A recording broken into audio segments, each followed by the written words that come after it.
I think that the quintessential problem that builders struggle with is this game of cash flow. It's the number one issue. It's the number one. You look at your bank balance and you're like, what's mine? What belongs to other people? I'm looking at my AR, my AP, and like everything, like all of my projects are now like commingled together, and I have none of that. And like I don't have to worry about playing these cash flow games and do we have enough funds on hand to pay these bills? Because this is a model that puts that burden and that responsibility on the project owners. And that's the one who I think should rightfully bear it. What's up, guys? Welcome back to the Modern Craftsman. We have Shane back on from Patriot Building and LedgerWise. And we brought Bradley Leavitt. Foursome today. It's been a minute. Shane's episode did really well. Ton of feedback. People are like, whoa, guys, like you went hard on his history and we're talking about everything he did, and then you started talking about LedgerWise, and then you just stopped. So we brought him back and we spent the next 90 minutes or so talking about what LedgerWise is, but really about the simplicity around construction accounting and how generally I think a lot of us can agree that it is not simple. We're constantly in cash crunches and dealing with cash issues. But he is helping solve that and bring builders back to building. And, and I think what I recognize is that, oftentimes we're kind of prioritizing these auxiliary ways to add revenue to our bottom line when we just need to build better homes and make a better margin and stop trying to figure out a new creative avenue to get a couple extra bucks in the bank. So that's what we're going to talk about. This podcast is brought to you by Andersen Windows. When you're putting your name on a home, quality products aren't good enough. You also need brands you can trust to stand behind them. Andersen doesn't just make long-lasting windows and doors. They also have the service and support to back them up. This includes over 1,000 service providers available to assist on-site, fully transferable warranties, and programs that can help you unlock more value. It's one more reason pros trust Andersen for windows and doors. See product and warranty details at andersenwindows.com. That is very true. I've been able to find old parts and pieces of doors, windows, basement windows in a foundation from Andersen's that were 20, 30 years old through the Andersen team to replace parts that we didn't have to tear the house apart and replace the entire unit. So they have a very robust catalog of replacement parts and warranty help that you can have on units that you may have in your home or may be in your client's home that are upwards of 30 years old that I've found parts for. So if you need a part, if you need help, definitely reach out to them. This podcast is also brought to you by Harnish Workwear. Their H-Label program is literally the t-shirts that we have at NS Builders, Material Millwork, Modern Craftsman, Motif Media, and then I'm just rattling off a handful of others I see on the website: Smart Floors, Curious Builder, The Build Show, Double H, HP Homes, Town and Tree Landscape, Active Builders, Pro Roof, Mark D. Williams Builders, Heritage, Kenzo, Admar, TrueFit Carpentry, and the list goes on. Guys, if you want a nice fitted work shirt, you got to head over to harnishworkwear.com, click on their H-Label program. They will get your brand, whether you have a file or you need a design done, on a t-shirt into your mailbox, and have your whole crew looking swell. Dude, Shane, so your episode got a lot of attention, obviously. And we didn't even get into like the half of it, really. We talked about you, which is great. And we obviously cut the episode short, and Tyler and I were like, man, we got to have another conversation. And then multiple people were like, I want to know more information. And then our dear friend Bradley was like, you know what? I want to have a conversation because I disagree with some of this. No, hold on. I'm setting you up. Setting you up. Yeah, go ahead. But I think that it's just an interesting topic, and it's an interesting way to go about managing finances. And I think I just want to get into like the absolute weeds of this. I have no structure. I actually don't have any notes for this episode. I just want to talk about it and kind of like, rebuttal it, because on some hand it's like you're just overcomplicating it for no reason. And on the other hand, it's like, no, I'm, being a good steward to my clients' financials. And it's like, yeah, but I don't give a shit about that. I just want to build a house and they can pay me, and it doesn't matter how I manage the money as long as I do what I say I'm doing. So there's the stage. Yeah, and maybe I'll jump in. I guess to start, Shane, you're in my old stomping grounds, I know. Coronado, bro. I just learned that. I had no idea. Yeah, so I was born in La Mesa. I grew up in Lemon Grove, went to Helix High School there. All right. But my whole career started in Coronado as an electrician. So don't you have a back street in the named 90s, after you or something? No, I don't. But back in the 90s when I grew up there, Coronado everyone had these long lots, from like G to I Street. I mean, all around Coronado High School.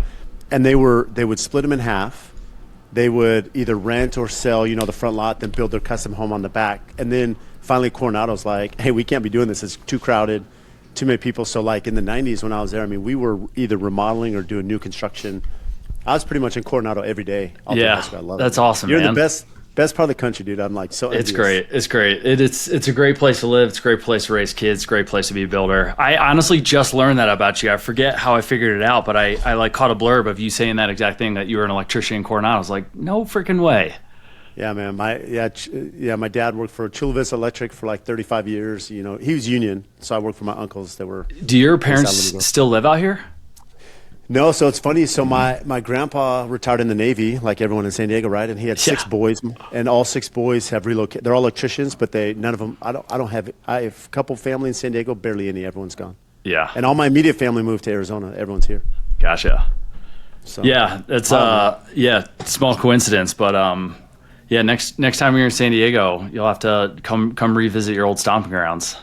Oh, I'm coming for sure. Yeah, I'll hit you up. So, he'll bring his electrical tools. Yeah, exactly. Hey, I'll bring my DeWalt tools. There you go.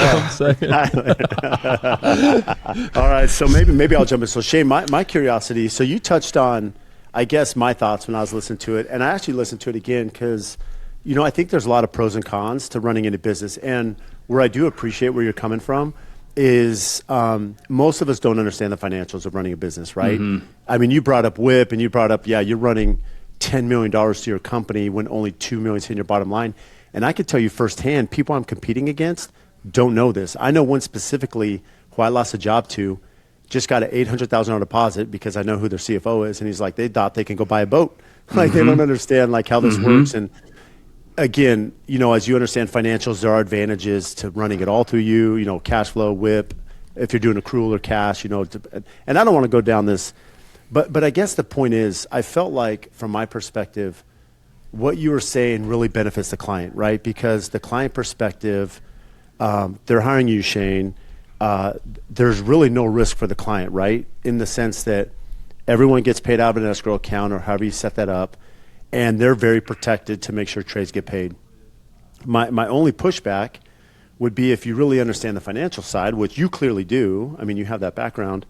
There are advantages, right, to like credit card points. There's advantages to money markets, taking deposits, making sure that you have this behind the scenes.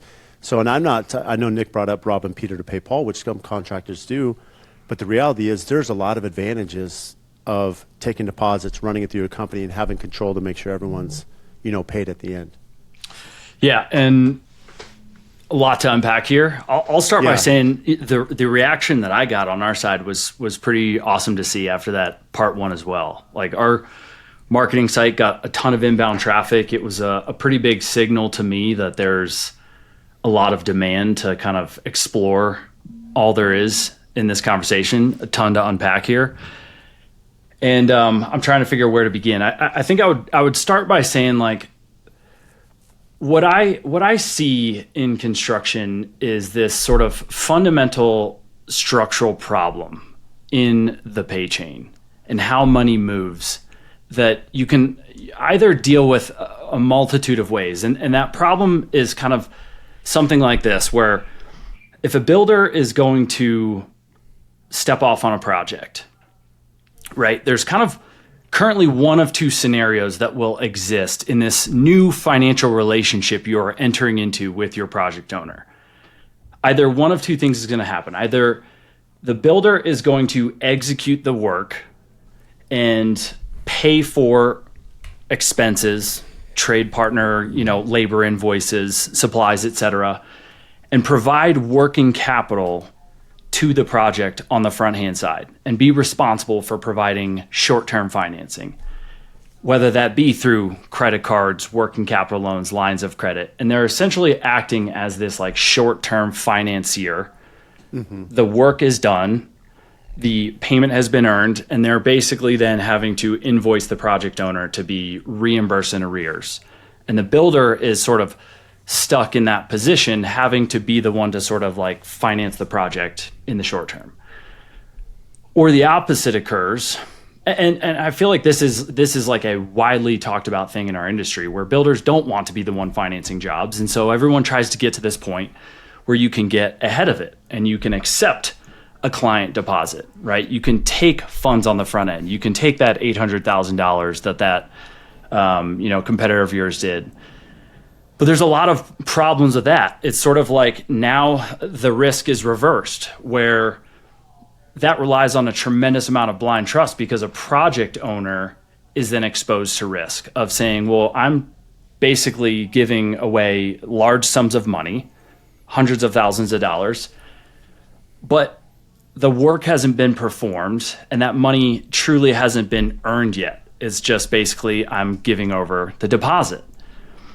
And that's not necessarily a great outcome either. I mean, I try to put myself in a project owner's shoes, and like, I sometimes think to myself, like, man, if I could be lucky enough to like build my own house and just hired it out, like, would I even feel comfortable like giving a $500,000 deposit to, right? And that's a natural objection, right? But that's sort of this like, impasse, if you will, where on either side of that equation, there just really isn't a good outcome. Like, someone's exposed to risk, and you have this kind of like stalemate condition. And in the case where like a builder's accepting deposits, right, there's just all sorts of like downstream implications that come along with actually accounting for that appropriately. Most builders, I would say, actually recognize deposits as revenue, which truly is probably not the best way to do that. Because again, when you accept a deposit, it doesn't mean the revenue is earned, but it goes onto their profit and loss, and the timing of all these deposits creates this like, operational distortion. It throws gross margins all over the place, and you can't ever see your business at like the steady state, because these timing issues of the cash inflows and outflows create this like distortion. And that's, like we were saying on part one, just a hard thing to figure out for just even one project. But then you start to complicate it with layers and layers of other projects. And it gets to the point where to try and manage those deposits and those funds and understand like what's happening in a business at an exact moment in time becomes like a problem that requires a core competency that I just don't think builders have writ large. And I'm not trying to say that to disparage builders. Like, that becomes like a CPA level. It's reality. Like, I say it as humbly as I can, where I feel like accounting is one of my core competencies. It's 100% reality. And I'm like, I wouldn't even want to do that, knowing how complex it is and to understand the actual accounting that should take place to actually handle those funds appropriately in-house. And so I see that structurally there's this sort of like disconnect in our industry. And that's what everyone is having to contend with. And I try to think through this problem from like a first principles kind of standpoint, meaning like, let's just distill this problem down to like the most fundamental like truths about how money should move in the industry. Like, let's rethink how this should work. And when I think about construction finance and the pay chain through that lens, and I overlay that against my own like construction experience, you can begin to uncover a model that really solves all of those structural problems and adds value to kind of everyone in the value chain. And that's where like, I all of my construction experience is based off of this sort of like escrow model. And first and foremost, what it does is it solves that stalemate problem, right? I know that as a builder, I don't want to be the one financing a project. I never want to be the one to have to provide the working capital, paying for things out of my own overhead, my own profit, my own, cash on hand. Nor do I want to have to take on the liability of like certain financial instruments to be able to do that. I don't want to have to get working capital loans and lines of credit to ultimately, in my opinion, pay for something that should be the cost should be borne by the project owner, the one who's ultimately signing up for these costs in the first place. And the model that I've come to learn, like first and foremost, like I said, it solves that sort of stalemate problem where what I'm able to do now is say to my project owners, rather than you hand over a large deposit, say $300,000 to get started, let's set up a deposit account that is held in your name. And it's at this, third-party escrow service. In California, they're called fund controllers. Mm-hmm. And what that does is it first and foremost solves the problem because a project owner feels like, okay, now I can commit capital to this project that's earmarked for construction, but I don't have to hand over custody of it to the builder where it goes into this black box and I don't get to see how those funds are used. I'm sort of not exposed to risk. Like I can commit to the project. I can show you that I'm going to place my good faith deposit into this account. And at the same time, on the building side, I now know... Hold on. When it's in that Sure. account, does it earn interest? So it depends. In the business that I use, no. Because Why? that's sort of... Well, because what ends up happening... It's too transactional, too short. No, not that. There's a lot of nuance here into how the what are called FBO trust accounts are structured for the benefit of trust accounts. And there's a couple different models, but in the fund control business that I work with, that's sort of part of how they earn their revenue, right? The funds actually sit in the fund controller's trust account under their tax ID. And so they sort of have custody of them and they're licensed to be able to do so. They don't hold, they place funds into a bank of their choosing. They're partnered with a bunch of local banks, a Wells Fargo, an Enterprise Bank, et cetera. And what's interesting is like the way that this model works is it's truly the bank that earns most of the interest. Mm-hmm. But if you kind of dig into the weeds of how escrow law works, the way that these banks incentivize these escrow companies or fund controllers to place deposits at their bank is that they give them what are called earnings credits. It's almost like you can think of it like a kickback. So all of the interest that is earned is captured by the bank or the fund controller. Yeah. There is a model in which those deposit accounts can be interest bearing. Maybe we can circle back to this, but we'll go down a rabbit hole. So you're talking, and I don't want to. Well, I'm interrupting your thought, so I guess I do want to interrupt your thought for a minute.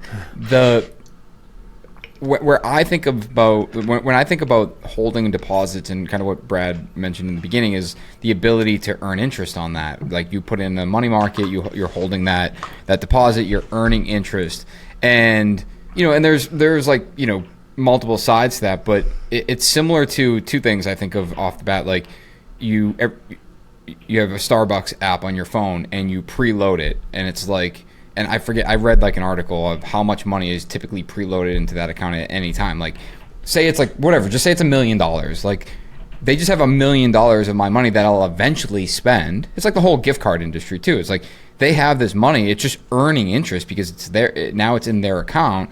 And eventually you'll use it, but it's, just like when we hold a deposit, like we're holding it, eventually you'll use it, but for the time being, like we're going to make some more money on it, which, when you relate it to like these bigger companies, like that's how Starbucks is making part of their earnings, right? Like by holding your money in an account and you're just using an app. It's the other side of it. I think about like, supercars, right? Like if you're going to order a Bugatti, like you're paying for that thing up front. You're giving them a $5 million check and then you're on a wait list until they're ready to go into production. So it's like, that's the side I'm coming from, where it's like, these are luxury, and high touch, high client touch, processes. I will say what you're describing, and I think what you're trying to solve is for all the guys that can't figure that out, and which is the majority of people. And frankly, it's not. I shouldn't say that they can't figure it out. It's that they don't want to. They just want to build. I don't want to figure out how to earn 3% on the money. I just make sure I'm not paying interest on money for your sake, and I'm profitable. Right. And this interest objection, I think, I don't want to deny that, yeah, you can earn interest on funds that you hold in deposit, but like, you got to kind of really take a step back and understand what is the total cost of that, right? I mean, if I'm going to hold, say, a $200,000 deposit on average for a project, like realistically, what is the amount of interest that 200K will generate in a year?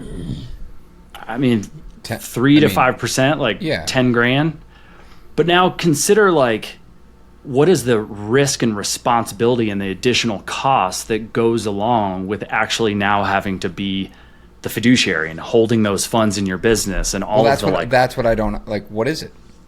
It's sitting in an account. What cost do I have to incur to make the 10 grand? Well, when you get to the point that you're running $10 million through your business versus that, 2, it comes with an entire other layer of, I would say, like financial control that you need to hire on in the business, right? Because it gets to the point that. So you're saying if I'm doing $10 million a year, I make $50,000 in interest, but at that point I need to hire someone to manage it. But if I'm understanding where your thought process is going, if I wasn't doing that and it was held by a fund control, I wouldn't have to hire it, and I would in fact reduce my overhead.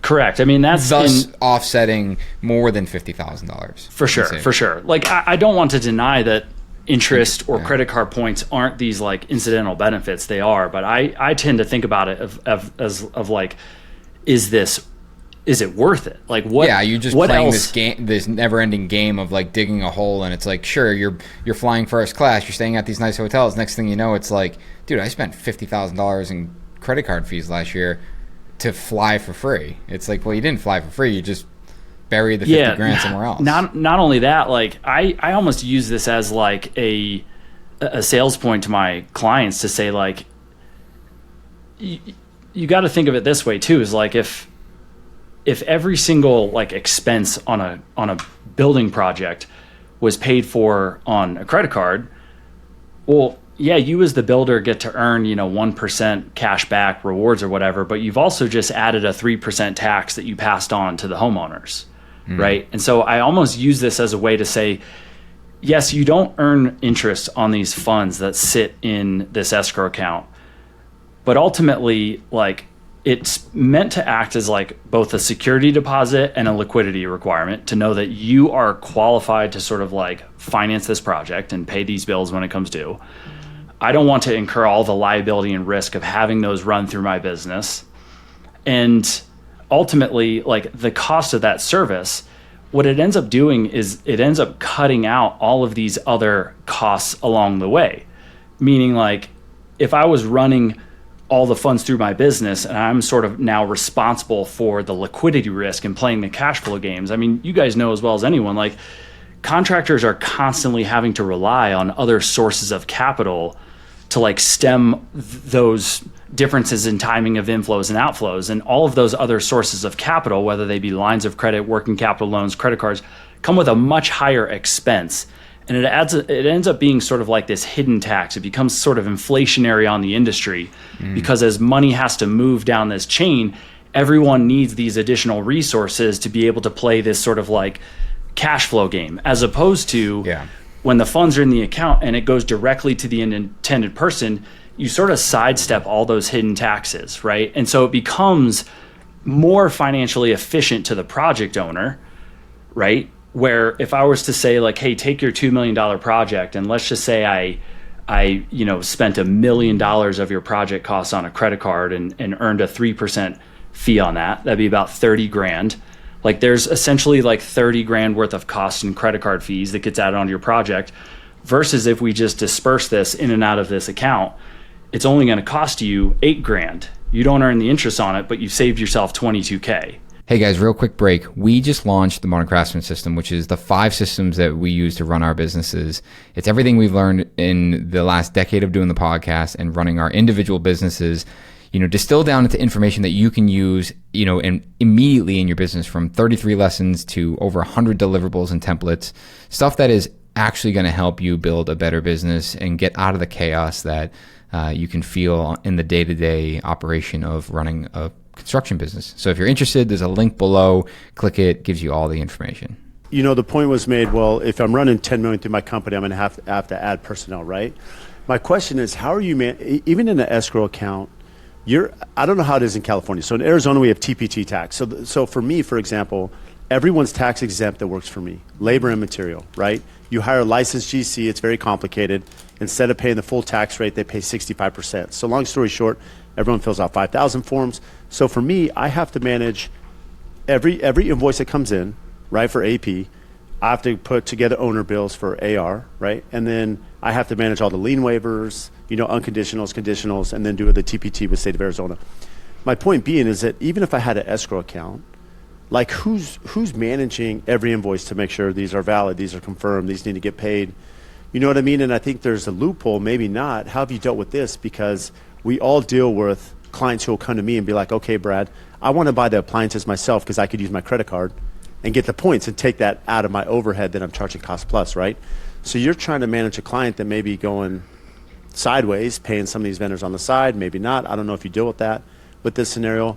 But I'd imagine there's still a sufficient amount of manpower, whether it's you or someone on your team, to manage this escrow account and all the bills that are coming in daily, weekly, monthly. Yeah, and effectively the way that it works is every project now begins to exist in its own financial silo. When every project has its own dedicated deposit account and funds for that project run into that deposit account and out directly to the intended recipients, every project now kind of lives in its own financial ecosystem instead of all of that activity flowing back through your business.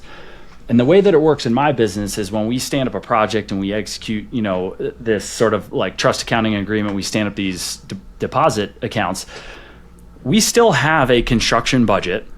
And I guess I'll explain how it works in the LedgerWise model versus sort of the legacy antiquated fund control model.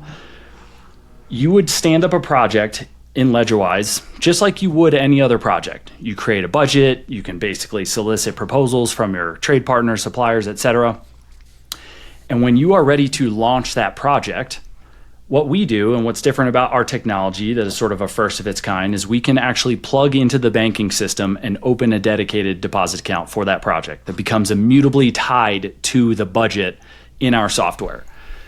So LedgerWise still becomes the kind of funnel where you ingest all of your invoices. No different. I mean, the business of building does not change. We still execute construction. All of my trade suppliers and vendors still send us the invoices.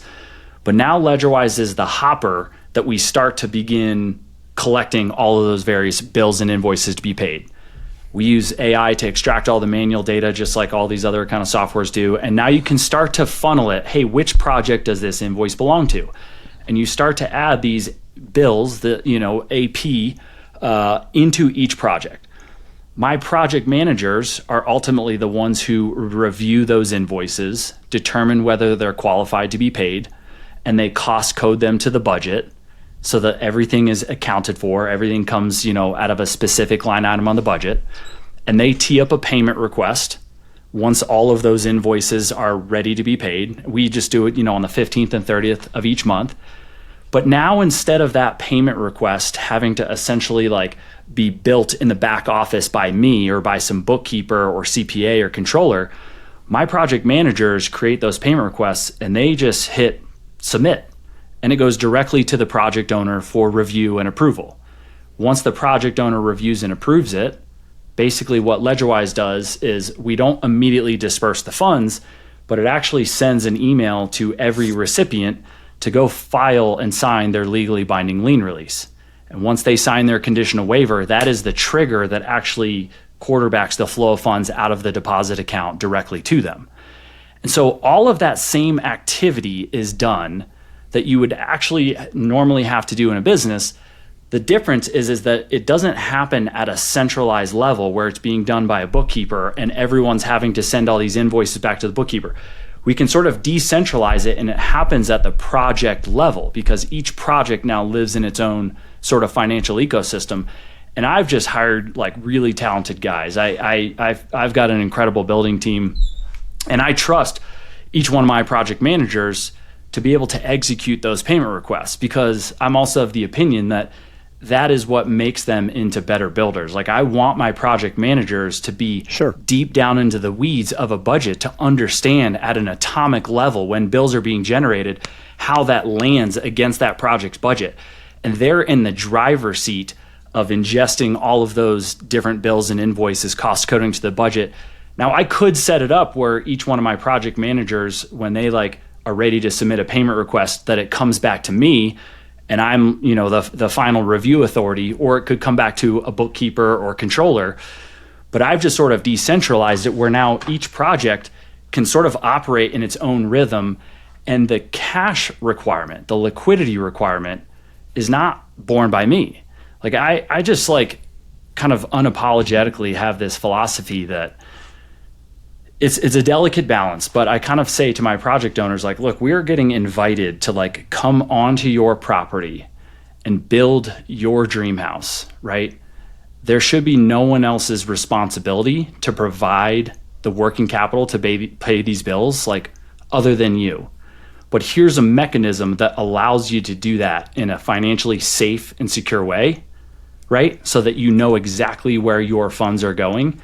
And I don't have to be the one to like hold your deposit on hand, all the other second and third order effects that come with it. Did that sort of like answer it or explain it, Brad? Yeah, I mean, so my only question, I guess, Shane, is really that's kind of the crux. And I'm just playing devil's advocate because I love it. The reality is I understand your perspective, because I think in general, I deal with this from a trade partner level. I've been burned by trades because they don't know how to manage cash flow, right? Same as GCs, I've seen clients be burned. My only pushback would be, it's so sophisticated the way you have it set up. To your point, you have PMs that understand this, so you don't have to have a central accounting team.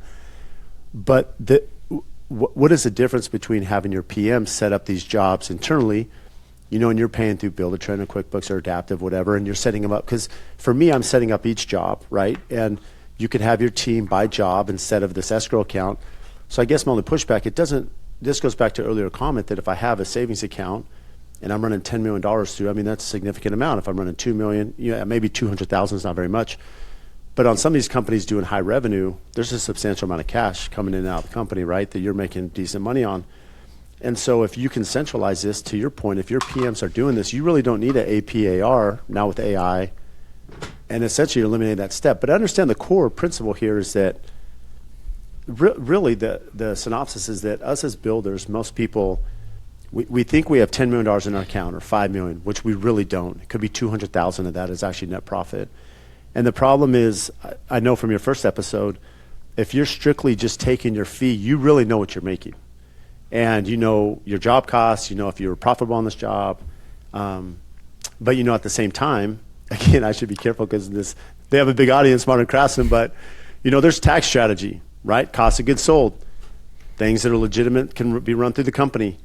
I feel like you're losing a lot of tax advantage based on WIP and cash on accrual as opposed to cash. Because I would assume you're cash, right? Sorry. No, I'm Brad. I'm totally with you. Like that's kind of everything that's going through my mind as Shane's explaining it. But what Shane is like the hard part to argue, like for me, is Shane ultimately is correcting or making it. I don't want to say more legitimate because it's also like similar. I don't want to say something that like comes off as like fraud. It's not where I'm going with it. No, but it's not fraud. It's just like there's creative ways to make additional money. I'll just say it like that, right? Like whether it's tax strategy, whether it's earning interest, whether it's sweeping it, whether it's money market, whether it's credit card points, like. But to Shane, like you're basically like, guys, stop. Like get rid of all of that. Just simplify it. Build a really great house at a really great price. Stop with this like fake escalation of costs that your clients, your clients are paying it and you're reaping the benefit of it, but it's a quote unquote fake, escalation of cost, and then make more money because that your system's dialed, and right. And rather than trying to sweep and make 10 grand here and there, it's just run a better business and charge more money. Well, because the 3% that the other guy's charging on credit cards, you can bump your fee 3% and be the same And now you're keeping the money.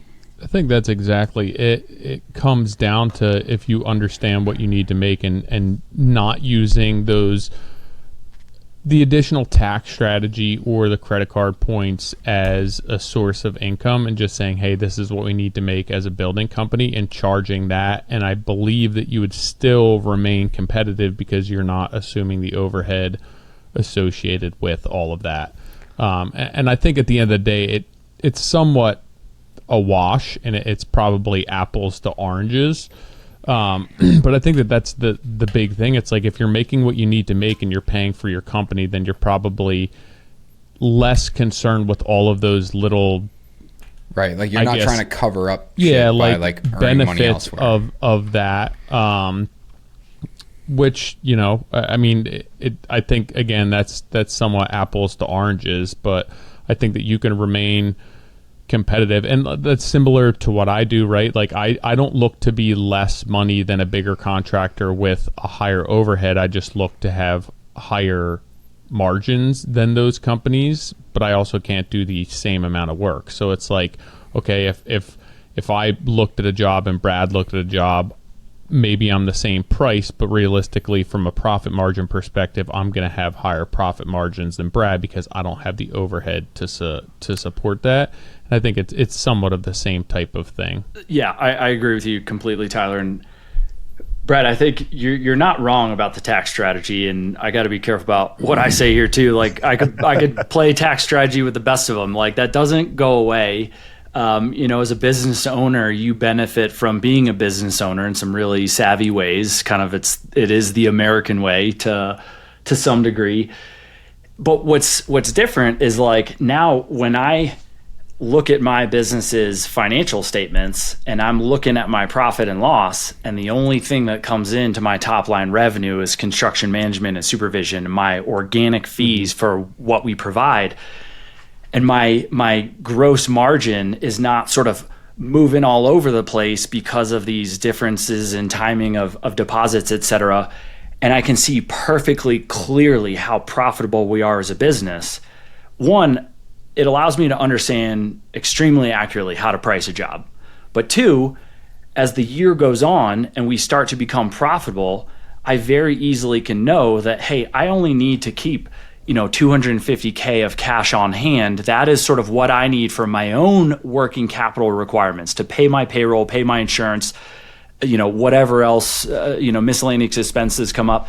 And as soon as the business becomes profitable enough that my cash on hand exceeds that $250K, I can begin to divest of that from the business. I can begin to invest in it and put it to work way more easily throughout the year. It just gives me a way to have my finger on the pulse of how the business is performing, like at all times, not just sort of like waiting to the end of the year. And the other like comment that I would make is that like, I think part of this conversation is like everyone in this room is I would say more the exception than the rule. Like Brad, you've of course built an incredible established business. You as well, Tyler. Same thing goes for you, Nick. But like, you guys have overcome all of the hurdles and challenges that swallows up and eats up and spits out most builders, right? It requires a tremendous amount of like financial discipline and acumen to be able to grow a business to the size that you guys have. And kind of what I've seen is that like this model for me has allowed me to grow to that level far easier without a whole lot of additional complication and risk that would come along with it. And the biggest part being, the biggest benefit, and the reason I would sort of like, truthfully, like never adopt a model where I am the one ingesting all those funds is I think that the quintessential problem that builders struggle with is this game of cash flow, is like looking 100%. at your financial It's the statements. number one issue. It's the number one. You look at your bank balance and you're like, what's mine? What belongs to other people? I'm looking at my AR, my AP, and like everything, like all of my projects are now like commingled together. And you're looking at the sum total of all of your project dollars on one sort of like general ledger and one set of financial statements. And like I have none of that. And like I don't have to worry about playing these cash flow games and do we have enough funds on hand to pay these bills? Because this is a model that puts that burden and that responsibility on the project owners, and that's the one who I think should rightfully bear it. Like, we say it all the time that, like, how is our industry the only one that accepts that, like, someone else is going to provide the working capital, like, for a project, when, like, ultimately it's like the project owners are the ones requesting this construction on their property. Like, we are guests on their property. Like, again, I say this unapologetically, like, they should pay the bills, or their lender if they're financing it. We're not a bank. We're not a bank. Be that way, like, and I think that savvy business owners probably do it, but if they have cash flow issues, whatever interest they're paying or line of credit, it's probably integrated into the overhead and the costs of their doing business. But I think that for most business owners, it's not. It's like, oh shit, I need money. I'm going to borrow money and then I'll pay the interest on it. And now I'm not actually making money, or this job is costing me more than I anticipated. But it's like, if all businesses or all construction businesses essentially were lenders to our clients who are building their homes, it's just like, all right, well, what's our interest rate to loan these clients money for 30 days while we put work in place? But nobody's doing that, right? Because you have to remain competitive. You're exactly right. Like, builders and contractors, the playing field's not level. And I feel like as a result, like, builders and contractors are the ones bearing the burden of this financial responsibility. And they're bearing all of the risk that, say, a lender has, without the reward that comes along with it. Like, it doesn't explicitly get priced in. It gets priced in these other incidental benefits, I would say, like the credit card points, the, like, interest carry. But to me, like, that's where I tend to think that, go back to, like, that escrow model again too, like, where picture the real estate broker who's running all these funds through their business, right? They'd be stuck in that same sort of, like, cash flow liquidity problem. Sure. And it just, it adds a layer of complexity and complication that I think is such a departure from the core competency of just trying to be a builder and manage trades and manage construction. No, I think you're right. I think that's what, like, the crux of this is like, simplify the building process and stop trying to play games with the finances in order to earn additional revenue. Like, asterisk, unless you're savvy enough to really understand it and know it's benefiting the business, because most people, are using that as a crutch, and it's not actually, when you strip it down, it's not actually benefiting. Like, I played the credit card game, for a while, and it's like, when you really break down the math, all you're doing is, like, masking it. Like, it's like, oh, you earn all these points. It's like, no, I paid for the points. Right. Or the project owner pays for the points. Yeah. It's like someone's paying for it. And it's not like free. All it's doing is saying every time I go buy coffee, it puts a couple cents into an account that eventually I use to go somewhere. It's like that's it. But the 3 cents I put in cost me 5 cents. So as you were speaking, I think that, and correct me if I'm wrong, but an interesting aspect of this, as you had mentioned, being a level playing field, I think that Cost Plus, the goal with it is for clients to be able to choose their builder based on their builder and not necessarily the costs of the job, right? Like, the goal is to say, okay, here's their fee, we can look at that, but then also we're choosing a builder because we trust that builder, we like that builder's work, they did something for a client that we know. But, like, I feel with your model that it does really create a level playing field for clients to say, we're going to hire who we want to hire based on the work that they do, and obviously your fee. But it's very transparent in that respect. Like, I feel it would be much easier to pick somebody if it's like, hey, here's what the money aspect, here's the money side of things, this is what it looks like, there's really no difference between these dozen builders, here are the fees and here's the work that they do, now choose your builder. To me, that would be a much easier, it'd be much easier to align expectations and choose the builder that fits my program than, like, trying to navigate, hey, is their management weekly, bi-weekly, is it an overhead, are they splitting 2 PMs across? Like, I think that your system helps me align expectations a little bit better there. I would tend to agree with that. I think that there's one thought that jumped into my mind as you were mentioning that, Tyler, that I think is also another reason why I tend to prefer this type of model is you've probably heard this phrase, especially in cost plus building, like, this like leaky bucket syndrome, right? Like that there's all this like profit leakage. And when a builder, when their business is the bucket by which all project funds get paid, if your like accounting process is not perfectly dialed, where you're capturing 100% of that, what often ends up happening is builders are essentially paying for cost of goods, whether that be lumber, trade supplier invoices, etc. And if they don't accurately cost code those to a budget or mark them as reimbursable where it lands on an invoice that they then get reimbursed from the homeowner, that's what I often hear talked about in the industry as this sort of like leaky bucket syndrome. Like in a cost plus model, these costs can leak out of the business that don't get captured, and therefore you don't also have your markup or your fee on top of it. So it becomes like doubly expensive.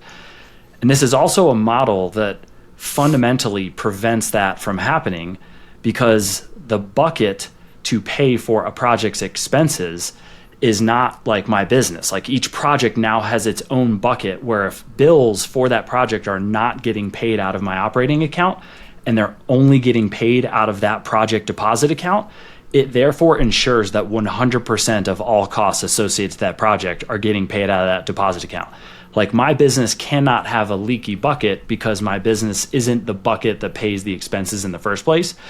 And I only bring that up because in a cost plus scenario, I'm a big fan of it, and not to make this a debate about cost plus or fixed costs, like both can work. There's pros and cons to each. I advocate for my clients that like, hey, cost plus is the mechanism that works for a highly detailed custom home where decisions are being made, day in, day out.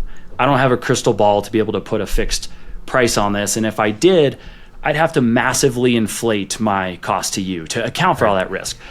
And cost plus allows this to be perfectly equitable, where you pay for exactly the cost that goes into your project, and I'm only compensated for exactly that amount. And it ends up being perfectly balanced. I just tend to think that it breeds stronger working relationships.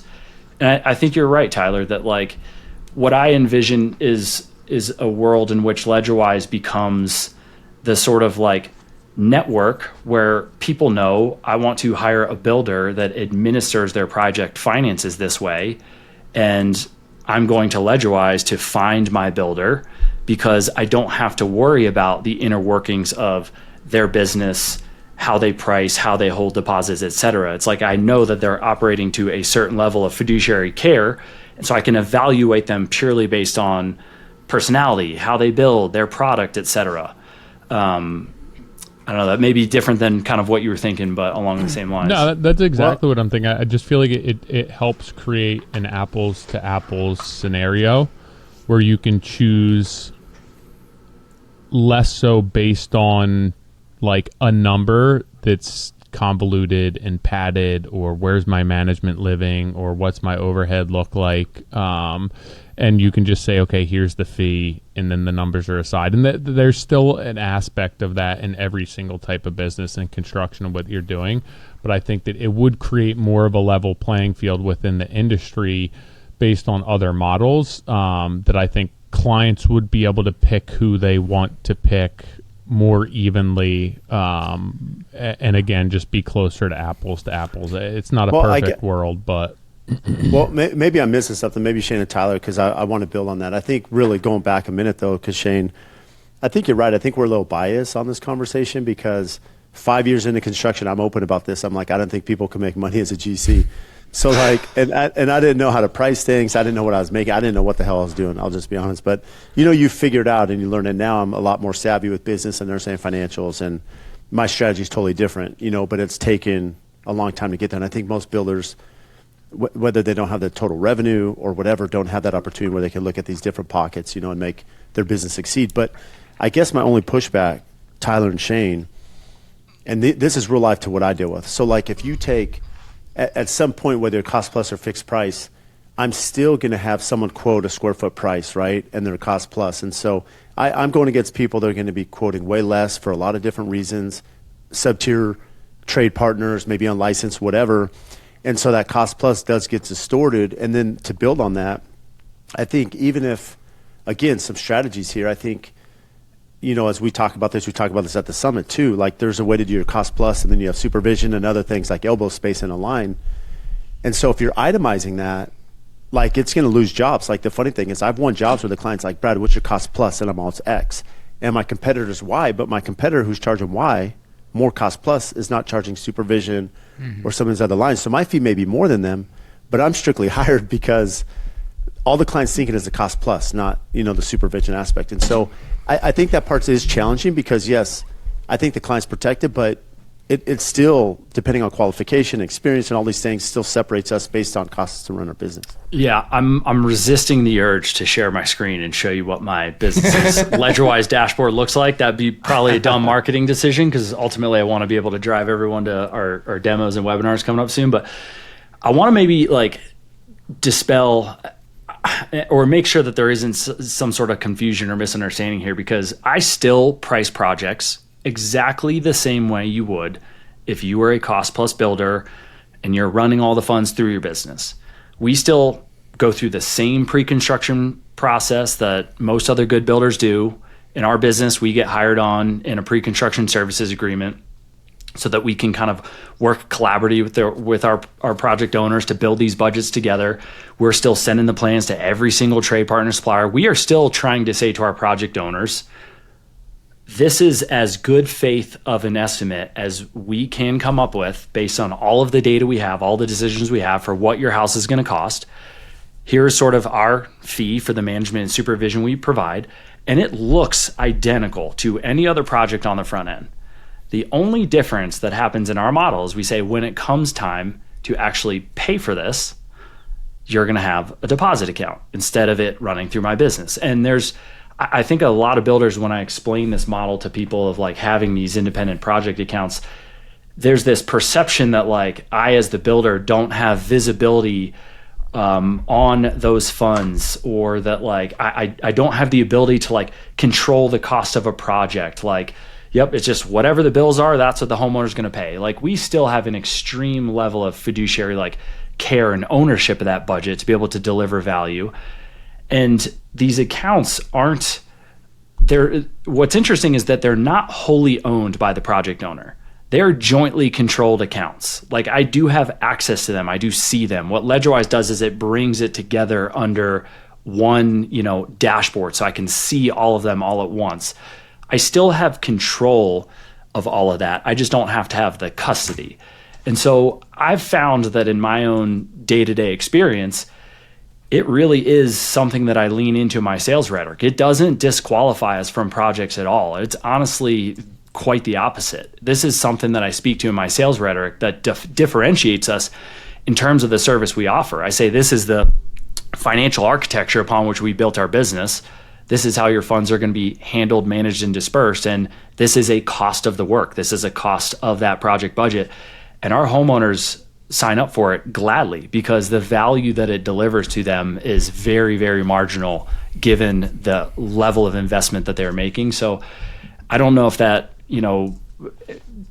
answers your thought quite appropriately, Brad, but it hasn't been disqualifying to us at all because we still run our we still have to compete for these projects and put ourselves first. And so what happens when you miss something in your pre-construction, or it was an egregious omission on your behalf, or you just didn't feel that you captured the amount of time that you budgeted with your model? Because I look at cost plus as people thinking it's an open checkbook, and it's not, right? If you didn't capture the cost of what it was supposed to take, you shouldn't be going to your client being well, it's cost plus, it was twice the amount of time. You either the expectations weren't met or you didn't capture what that cost should be. In your case, it's not as though you just have an open checkbook and you're well, this is what you want. It's just going to be more money, right? Hold on, because I think there's two important things that you just said. I mean, technically by contractual language, yes, it is it is an open checkbook, In the sense of like, hey, if I missed it, I missed it. You're paying it like it's cost plus. You only pay for what goes in the house. But Sure. the human aspect of it, like as a good business person, like sure, like yes, you wouldn't like you should not be doing that. Correct, right? But, like if you told somebody it's $500,000 to build a house, and you were like, whoops, it's $1 million. Yeah, it's like, $1 million. No, like I'm with you. I'm just saying contractually, like language wise, like no, they would charge $1 million. Shane's model is no different than any of our models. Like all it is like the money just ends up in the account. Like at least the way I'm hearing this is like, dude, nothing changes. Like we bid work the same. It's still cost plus. If I miss something, I bill for it. Like I'm still a good human. All that. Let's go to the deposit account from a technicality standpoint. When does money go in there? And how much? Like, all right, hey Shane, I want you to build my house. It's $5 million. Yeah. What do you need? Do we put a 10% deposit in this escrow account? This is a great question. The way that we use it. Sorry, Tyler. Do you know what I really wish right now that we had that dude that you sent me the Instagram video of? He's like, now let's go through this one more time. Have you seen him, Brad, the car delership guy? He's like, let's go through this one more time. So you have right now a 1990 Crown Vic. You want $9,000 for it. I gotta send it. Dude, it's gold. And now he goes to Subway and like we'll order a sandwich that way. He's like, let me go through this again. I got bologna. That's who we need right now. Hold on, sorry. Before you answer me, Shane, like I cut Tyler off. Did he like? Did he? No, Tyler, that was my point. That it's just not that much different. Yeah, okay. Like, it's no different. It's not different. And we have these oopsies. I'll be the first to admit it because, like, again, it's extremely difficult to price everything to extreme precision on the front end. So, like, let's say, for example, I set an exterior stone masonry labor line item at $75,000, and I wasn't able to like quantify it that accurately because there wasn't a stone selection or the designs were still coming forth by the time that we stepped off on construction, and it turns out to be $90,000, right? $15K bust. Like ultimately at the end of the day, the conversation that I will have with a client in that instance, and don't get me wrong, like those are the conversations we try to minimize to an extremely high degree by having a very thorough pre-construction process. But in the worst of circumstances, I say, look, hey, this is like an error or a bust on my part. I didn't budget appropriately for it. You didn't change the scope. Like it wasn't due to a result of the decisions that you made. Oftentimes I do rely on like, hey, this is a price that was set, oftentimes like 18 months before the work transpired. So there's a lot of times where like you miss budget marks just because of the amount of time that passes.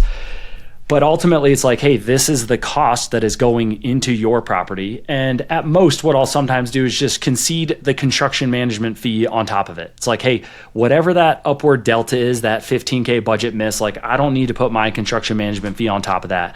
Like it's just going at pure cost. But ultimately, like this isn't being paid for and it's not going into my house. It's not going into another client's house. Like this is going into like your project, Yeah. And so that still exists. And like, that's but again, like on the contrary, like you go back to like the fixed costs, it's like, yeah, you could avoid all of those conversations by being fixed costs, but in order to absorb all that risk, it's like the margin. Totally. It's like, hey, if it was a cost plus build at $3 million, but a client wanted me to quote it at, a fixed cost, it's like, well, I got to add in like another $500K to just absorb that. And like, then you sort of like eat all those oopsies and you don't even have to bring it up to the client. But I would say that the structure of the deposit account makes no difference in terms of that sort of dynamic. But now to kind of answer your question, Nick, this is the way that I use it is we'll basically ink a construction agreement. We're ready to go ahead and proceed into construction. And I will usually set aside a sum of funds that's equivalent to the burn rate of the project. So meaning if it's a $5 million build and it's over 24 months, I will contractually tell my clients we need to maintain a minimum of $150K balance, right? So they will basically open the account. Knowing that you're going to burn about $150K a month. Or per billing period. Correct. And usually that's sort of how it works. And, so hold on, because like understood, heard, like contractually, hey, 150. How do they know what's in the account? Are they like for example, when I go to Starbucks, Yep. Scan my thing. It's like, fuck, I don't have any money in there. I got to reload the card real quick, and then I can pay. Like, so is it that, or is it, hey, your account's getting low, you need to replenish? Yeah. So in LedgerWise, our project owners have their own dashboard where they log in, they see their project.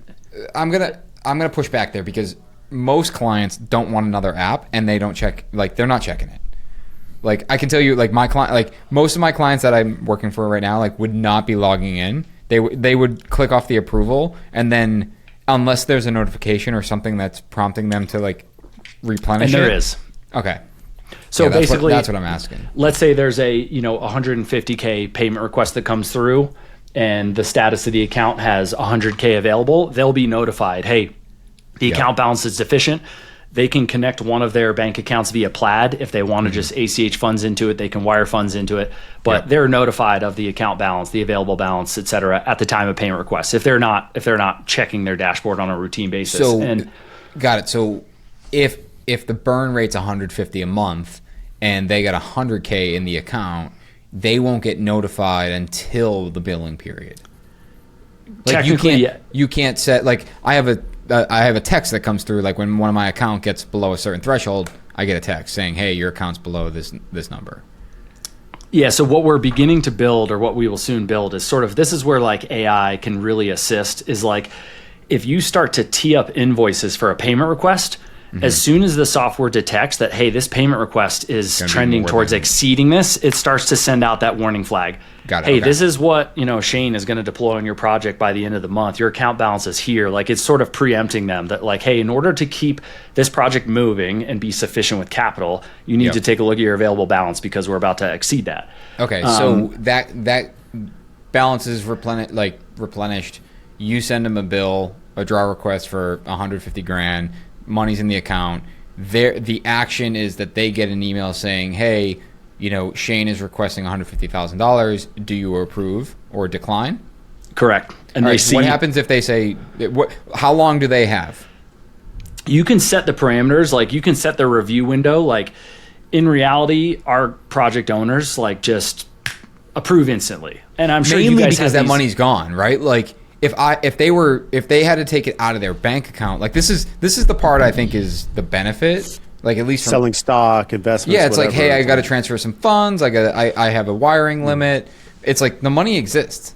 Like Correct. Again, I'm just gonna keep using Starbucks. Like Correct. if I had to pull out $9 out of my pocket to buy my coffee, it hurts a little bit more than the app just having $100 on the app. Correct. It's like $100. Man, that's a lot of money to put on a gift card. Well, it's there. I just spend it now. Correct. But and so I'll take a step back because we're beginning to use these accounts in sort of two different ways, where now we're actually saying to our project owners, we would like to collect a security deposit of say 100 grand that comes into the account and it gets sort of like ring fenced and set aside. This is the 100K that sort of acts as collateral. This is like protection in case someone was to like hit the eject button, which I did have happen to me on a project. I want to tell a quick story because I think it's worthwhile in the context of this conversation. I had a project owner. We were under pre-construction services agreement for over a year, consulted with them all the way through, architectural design and engineering, demoed the house, graded the lot, big $6 million build with a basement. On the night before, our shoring contractor was going to mobilize to basically install shoring to dig the basement, I got an email from him and he just said, hey, this project is no longer viable for me. Like, cancel effective immediately. Just Did he happen to move to Boston? I had no sort of like red flags or indicators that he'd be sort of like, standing us up on the altar. And I never really even got an answer from him as to why, because from that day forward, he just like ghosted me. I mean, for the next 6 weeks, Did he ever build the house? No. So he sold the lot, but for the next 6 weeks, like he, didn't respond to a single email, single text, single phone call. It was like he sent that email, disappeared off the face of the earth. And I had. Did you have you had a deposit? We had funds in his escrow account, and there was actually about $95,000 worth of bills outstanding at the time. And so I sort of like felt secure because I always knew like, well, he can't unilaterally move his funds out of this account. Like that's the benefit of these jointly controlled deposit accounts, is that a project owner couldn't just go in there and sweep the money out of it without the builder approving to that. Okay. So they can put it in, but they can't get it out unless you both agree. Correct. You have to approve it. Yeah. Correct. So Correct. what, like I forget what our language is, but for the sake of the conversation, it's, we are, if someone cancels a contract, we are entitled to like a pretty substantial portion of the fee. Right, like a liquidated damages clause. Yeah, basically, like if you cancel the contract, like we keep 30% of the fee or something like that, which is a lot of money, basically like encouraging them not to quit. But it also like that's happened to us, well, I guess technically twice. And if we didn't have, like, we would have been fucked because it was an 18-month project and we had nothing to do. Because there's a huge opportunity But you didn't have that. Like, I didn't have that in my, no, I was, account. no, and like that was the lesson I learned on that project is I didn't have that sort of like liquidated damages clause where it's just a cancellation clause. A cancellation for convenience is really what it comes down to. Yeah, But what I guess to circle this back to Brad's point, like if you don't have that, if you don't have a big enough deposit in this account, like forget the burn rate. Right. Like assume that you're going to burn through the 150K. If you don't have anything above and beyond that, like if there's a lot of exposure. That's the exposure. Is and like if someone cancels for convenience, they're like, yeah, fuck it, like sue me for it. And that's why we now have, when you set up a project, you can hold a security deposit. That is, that's what you set aside. That's sort of ring fenced. That acts as that collateral, right? And that's the same thing where like if you say, hey, I want to take that security deposit, you both have to agree to it. Correct. And that's so, what. All right, let's play that out. You have a $500K security deposit. This guy cancels. You pay all your bills. You sweep the burn, and then now there's this $500K sitting there, and you're like, hey, I want that. He's got to approve it, and he's disappeared. Yeah, correct. I mean, that's where like it gets to the point that if there's a dispute and you can't come to a resolution through mediation or whatever, in that instance, that's why it would be in the contract. Then you go to mediation. Then it's like, dude, it's in the contract. You own 30% of that. Like, correct. Yeah, got it. Okay. It's still far better than a builder getting left high and dry and they don't have any of those funds. You know? No, 100%. And so we're using it in a manner where we now set aside a security deposit, and that is really like acts as collateral, right? That's this protection from like a party just like running away or that's the part I think I was trying to solve for in the beginning of the conversation where like that makes more sense to me. Right. On top of that, we also institute a minimum balance because the minimum balance is for liquidity. So if I have a 100K security deposit, it's like, well, I'm not actually using that to pay bills. So that's not part of the available balance. Right. You need to keep 150K. If it's under, you replenish. Correct. Where the work stops. Correct. And we use that differently depending on our client. And this is where like we make decisions based on the level of trust we have with our clients, where a majority of our clients, in fact, kind of all of them, when we submit these payment requests, they have no objection to the payment requests themselves. And most of the time, our clients approve those and they're wiring funds into the account same day. Like it is just, they're quick on the draw. We've got one client, for example, who he's a really nice guy, but he's just extremely slow to get around to doing that. Like he's just old. He's not very like, savvy with email. And we're constant, and he uses a money manager too. So a lot of your clients probably do the same, where they're not actually the ones. So then there's this email chain of like, okay, now I got to email my money manager to move funds. So he's extremely well capitalized, and I kind of had to tell him like, hey, Scott, like we've got to keep a minimum balance, and I'm not trying to penalize you. I'm trying to speed up the speed at which we can deploy funds in your project. So like we hold both the security deposit and the minimum balance there. Yeah, versus some other clients, it's like we have a level of trust where when they see a payment request come through, it's like they action it immediately. And so therefore I'm like, well, I don't need to keep this minimum balance because I know that you're going to like move these funds extremely quickly. We do keep the security deposit. And then the other benefit of it too, of this model and the way we've built this, is that you can actually just really cut down on the time of moving money to that trade partner. Because as soon as the funds are there, if the funds are in the account and there's a minimum balance, what we do is when these payment requests go forth, and when a builder submits it, we're implicitly approving it. The project owner gets it, they see everything, they hit review and approve. What LedgerWise does is it actually sends out an email, and each one of the trades has to file their, conditional waiver. So there's no way that a payment can go out without a waiver being signed. But what's really cool about the sort of embedded banking infrastructure that we're built on top of is that we're wired for every single type of payment rail possible. And what that means is, like, if a trade wants to get paid instantly, there's a way for them to accept what's called RTP. And they pay a 1% fee that's not generated by us. That's basically get the money right away. And literally by the time they log into their bank account, the funds are there. And I had this example last week. It was great. Our appliance installer, he was working on a project of ours. He installed all the appliances. It was like, a $6,500 invoice. We uploaded it into LedgerWise. Every subcontractor has to go through a one-time onboarding as well, because in order to move money on a project owner's behalf, we have to run every single subcontractor through an identity verification. So they basically put their business name, their address, and their EIN. Our identity verification partner pings the Secretary of State and just comes up with like an identity verification instantly. They have to furnish their insurance, their license at the time of onboarding, and then they can connect their bank account through Plaid, so that we have this like serialized token that we can kind of pass to our money movement partner to move funds from the project account directly to the trade partner. If the trade partner doesn't want to do that, will it issue a check? You can. We haven't built that feature in because we're kind of trying to like just I'm with bring you. everyone into like a, yeah. Like Asking 10% of for a friend. our trades are like absolutely not. There is a physical check writing feature. We just haven't built it in because we honestly Take haven't. cash and cash only. Yeah. So this appliance installer was great. Like, we ingested his invoice into his respective project. He got the invitation to go through his one-time onboarding. He had no knowledge of what LedgerWise was. Went through his one-time onboarding. Took him about 5 minutes. We submitted the payment request. Our client proved it instantaneously. The funds are in the account. He got an email a few minutes later, signed his conditional waiver, and the funds were in his account by the end of the day. Yeah. And like, he called me on his way home and he's like, what was that you just used? Like, yeah. How was it that's that like the proof is it's getting them to sign up and do the onboarding. It's like, dude, trust me, if you do this, like, you will appreciate how quickly I can pay you. Otherwise, I promise you the check is going to get there as slow as humanly possible.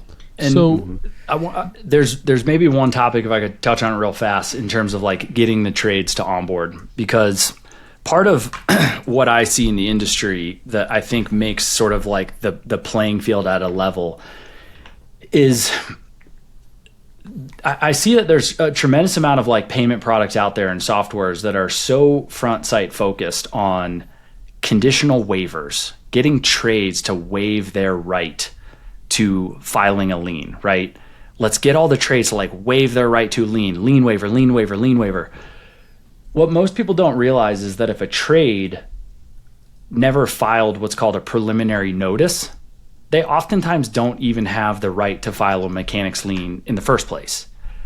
And so most of my trade partners aren't doing that because it's this other back-end administrative task that requires them to go out and hire some outside service to go ahead and do so. And it's a marginal cost, costs them like $50 or $75 to do so. But in the state of California, if you want to exert your right to payment, you actually have to file a preliminary notice. Mm-hmm. And same as here. That's one of the things that I look at the industry as being out of balance. It's like, well, everyone's focused on getting the trades to waive their right to a lien, but who's looking out for the trades in the first place to make sure that they even had a right to payment? And so what we are building in LedgerWise, we've got an exclusive integration with probably the biggest like payment risk management service provider, a company called NCS Credit, where they are a service that can file a preliminary notice. And when we invite trades into a project, we have all the project information. We have their business information because they've gone through an onboarding, and we will soon be able to ask them, hey, would you like to file a preliminary notice on this project? So when they get invited into a project, they can, for the first time, have a very easy way with a click of a button to legally file a preliminary notice and exert their right to getting paid in the first place, which is a huge like value add, in my opinion, to these trades. Is like, let me give you a seat at the negotiating table extremely easily for the first time. And so I look at this leveling the playing field as being a combination of, let me create the financial infrastructure that allows project owners to have this unparalleled financial security and transparency, but at the same time, I'm giving the trades a seat at the table where they can exert and establish their right to payment in the first place. And then when payments are dispersed out of these project accounts, that's where every payment that goes out has a lien waiver that goes against that preliminary notice. So you create this sort of like full end-to-end legal life cycle, if that makes sense. What's the you probably told us this last time, I'm just not recalling. What is the average cost on, a 12, 16-month project for these fund controllers and these accounts? It's usually not based on the duration, and it's based on the volume of dollars that moves through it. And that's sort of something that's, I think, unique about what we're doing as well, because I like to think of this as not only sort of like an innovation in financial technology, but it's somewhat of a business model innovation in our industry as well, because the way that we are monetizing this and the way that these traditional fund controllers and escrow companies are monetized is it's based off of a percentage of the dollars that flow through it. And the way that we are planning to monetize LedgerWise and the way that we're going to go to market is that builders will pay a very small and marginal platform fee.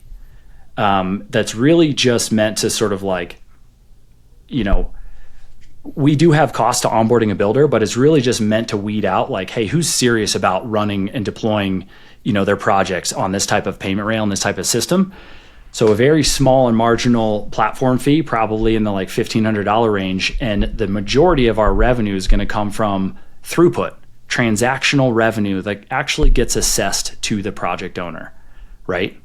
And so the way that we've got it set up in our projects right now off of this legacy fund controller is it's about 40 basis points per dollar, meaning if a project owner is going to run a $2 million project through this fund control accounting structure, there will be about an $8,000 fee associated with it. And I pass that fee on to them. Like that becomes a cost of the work. And that's where the cost of that service is extremely marginal given the amount of funds they're going to deploy through it. And that's sort of a very similar revenue model that we're going to bring to market. So it's going to allow builders to have access to this sort of like, financial operating system at an extremely low cost, because the majority of the cost is borne by their project owners, but there's an extreme value to those project owners for the first time. So the project owners will still be paying that. That's not a cost that you're absorbing through LedgerWise. The project owner will still be paying that $8,000 or whatever, and then the builders will be paying potentially a $1,500 fee for the life of the project. And the $1,500 fee is not per project. That is the platform fee to gain access to the platform with unlimited projects. So that's sort of your one-time onboarding platform fee. And then there's transactional revenue that we generate on a per project level. All right, so let's run this back. Just to make sure I have this right. No, I mean, like Shane, I think to summarize here as we wrap up, like I was definitely like, not pessimistic, but I was skeptical. That's a better word of kind of how this structure worked. But I think ultimately what I really appreciate and why you're ultimately building LedgerWise is simplifying building. And, forget like us, having our shit together and understanding our finances. Like generally speaking, builders don't want to be playing money games and trying to find new strategies to make more money. They just want to build and make a living and make a decent wage and not have to look into how do I leverage the money I'm holding so I can actually make the revenue I want, and just distilling it down to the basics. And I think in many ways, I'm sure a lot of people are listening to this being like, man, I wish I could do this, but I need to clean my shit up first. But anyone that's probably earlier in business or starting out, like you start this way and then it's just clean from day one. Totally. Well, one of the benefits of this model is that if you are going to try to shift your business, what's great about it is that you don't have to make this switching cost where you're going to go 100%. Yeah, you could do sort it for of a down. job. You go just your next project. Just stand up your next project. Shane, like I'm literally sitting here. We're negotiating on a contract right now, and it's a huge topic of conversation for them.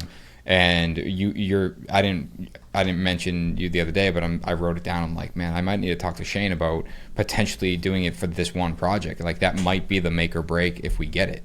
Totally. Well, I'd love to have a conversation with you on it because we just onboarded our first group of founding builders that I'm kind of happy to share. Like, we have a phenomenal team of builders, much like yourselves, who have been kind of alongside this venture for many, many months, sometimes some of them years, who are in the same position you are, who are going to be piloting projects. Luke Mann from Rangeline Homes out in Evergreen, Colorado. Mike Connolly, Greenside Design Build up in Chicago. Jake Bruton, Aero Building. Jackson Andrews in Virginia Beach. We just have this phenomenal group of builders who, are in the same position you are, Nick. So, would love to have that conversation with you. And to kind of go back to your, point, one of the things that I like share with people is like, I really didn't make this model up. Like, this has existed for decades. There's been an analog. That's the only difference. Like in California, it's been this like legacy fund controller. In Chicago, they use title insurance companies. Like, everyone's been trying to solve this money movement problem. All we did was take this analog model that is like a proven way to like manage construction finances and iterate it 10 steps forward, bring it into the age of the internet, and built it into a piece of technology that can now be dispersed across the industry. Brad, is this a conflict of interest with your American Express partnership? Or are you good? They were just in my office today, man. We're good, dude. Yeah, and like I didn't want to. Sure, we're not stepping on toes. No, and like I didn't. But essentially, real quick, because I know I got to dip here in a minute. But Shane, I mean, I understand. Like, really, the synopsis for me, as you point, like, there's still the same amount of process of presentations to the client. Like, there's still amount of work, fiduciary management, responsibility, and all this stuff. But really, what it comes down to is most builders don't know what they make, and they don't understand all the money flying through their company. They have no idea what's in their bottom line. They're making poor decisions. They can't plan.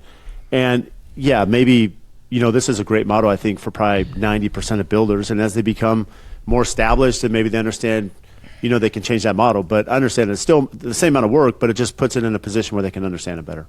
I'm constantly taken aback by just how difficult it is to survive in this industry. Like, it has... It's what everyone... The highest failure rate... My life easier. It's impossible. I heard a statistic that like really hit home is that like the construction industry actually has like the second highest suicide rate. And I don't know if that's in any way, shape, or form just like related to just the working conditions the guys have to endure, not necessarily everything. It depends. I bet it's working conditions, but also money. Yeah, totally. Like, you think of suicide in general and like how financial crisis leads to that, unfortunately. Mm-hmm. It's extremely sad. And I just look at that as like, man, we need a healthy building industry more than ever right now. We're struggling to recruit trades. So make it simpler. Extremely make it simpler. Bring this level of infrastructure to the construction industry that all of these other established industries have, whether that be real estate, payroll services, the legal industry, property management. They've all evolved to develop these financial mechanisms that have allowed those industries to grow in a much more healthy and stable fashion. Like, I think time is long due for construction to have that moment. And not to say that we're perfect, but I feel like we've got a really good jumpstart on a solution that can solve like a systemic problem that just sort of has been plaguing us for decades. Yeah, man. I like I said, I love it. I like the idea of keeping it simple and, getting back to building and rather than chasing, going on a wild goose chase. Well, if I can kind of put in a plug here at the end, I appreciate you guys having me back on. Thursday, September 3rd, we're going to be hosting a live webinar. So if you go to LedgerWise.com, you'll be able to sign up for a live webinar where we're going to be basically showing people what LedgerWise looks like in my own business. I'll be logging into my own account, giving the full rundown of how you stand up a project, how we create an account, how you collect invoices, how you move money. If for those who are going to be at Build Show Live in San Antonio, I think that the dates of that convention are September 10th to the 12th. On Friday, September 11th, we're going to be hosting kind of a LedgerWise Builder Social at Idle Beer Hall. So if you're going to be in San Antonio for Build Show Live, mark your calendar Friday evening, 6 to 9. We're trying to just attract as many builders we can who are interested in kind of hanging out with some of our other founding builders and kind of, extending this conversation. So I'll be putting kind of more information on those events out soon. And hopefully opening our doors to our launch cohort in Q4, where guys will be able to subscribe and pay their platform fees early in exchange for early access. Hell yeah. We'll put a link in the description below, guys, so you can click right on to LedgerWise. Shane, appreciate you making time to come back on so soon and dig into more specifically what you're working on. And I don't think I'll be at the show, but I will definitely be emailing you after this to set up an early demo. Let's do it. No, awesome. Thank you guys for the time. Appreciate all you're doing. Yeah, it was awesome. Talk to you soon, man. See you guys. See ya.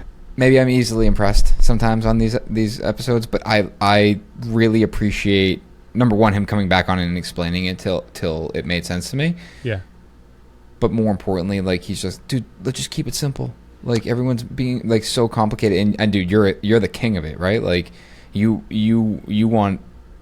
I tend to overcomplicate for the sake of having probably ADD, but you're like, you constantly remind me, like, you're making it too complicated.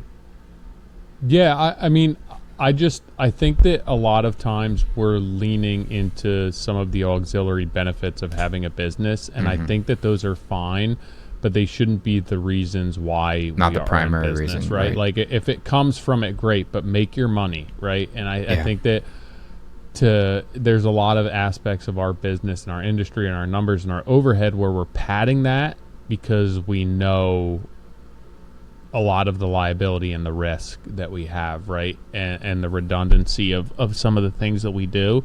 And I think that just having a more streamlined, straightforward, less convoluted, more transparent system for the way that money moves in and out of your business. I mean, even as a small business owner, if I look at my account and I have X amount, it's tough to see what's my money and what's not my money, and what's a deposit from another job and what's a deposit for materials or what's been paid on my credit card. And I'm a very simple small business. The bigger you get, you look at that number again with commingled accounts, like you said, and that number really means nothing and can be a false promise of what you think you've made. And I think to understand what you actually have what you have as far as cash flow and what you have as far as profit as a business is really, really important. I think to, make those lines less blurry and to clear them up would be really helpful for a lot of builders. Love it. Well, curious what you guys think. So shoot us an email, hello@moderncraftsman.co, or slap us a DM on Instagram. Slap us a DM. I don't know where that came from, but it's here now. And as always, head over to moderncraftsman.co, sign up for our newsletter. I sent out an email to a bunch of you guys last week, and I was like, man, Tyler and I started this podcast to make sure that people don't feel alone. And, a good friend of mine and I were chatting in my yard the other day, and he was just basically saying, I feel alone, and was struggling. And he's like, I literally don't have anyone around me that's in a similar position. And we got chatting, and he's like, holy shit, like, everyone, you're in the exact position I am. So it prompted me to send you guys an email about like what went on in my week, the stuff that I was dealing with. Interestingly, I started telling a story in the first email and then realized it might be a little too early to share the rest of it because it is an ongoing thing.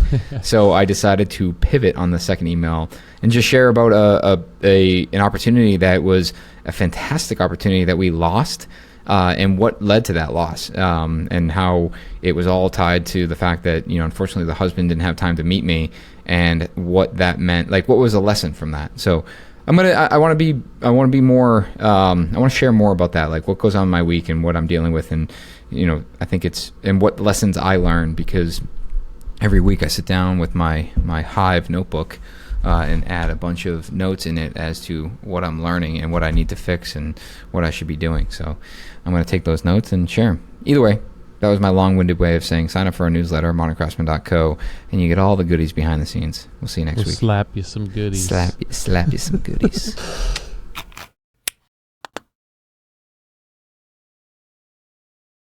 Oh, I'm coming for sure. Yeah, I'll hit you up. So He'll bring his electrical tools. Exactly.